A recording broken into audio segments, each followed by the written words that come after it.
কাকু কোন কাকু? খরচ আছে না ভালো দিকে ফরক তো আছে নিবেন কান নিগে? আইলে চাষির দিকে ওই কোনে গেলি চেক দে। কোন? এটা যেন নতুন কালেকশন আছে পুরা একের মাল সঙ্গে মার্কেটে অন্তর দিকে আহি নাকি?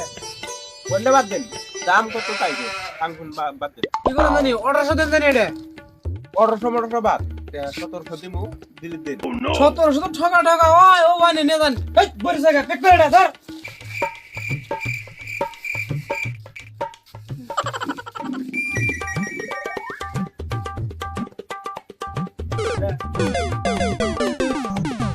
সতেরোশো ছোট টাকা হয় যদি 1000 করতেন মনে হয় দিত শালার 700 টাকা গাড়ি কিনলাম প্রিয় দর্শক ভাইরা আপনারা আমার মতন ভুল কোনো সময় করবেন না 1800 বস্তু 1700 কোনো সময় করবেন না 1800 বস্তু 1000 টাকা করবেন দেখবেন টপ করে একবার পেগেন করে দিছে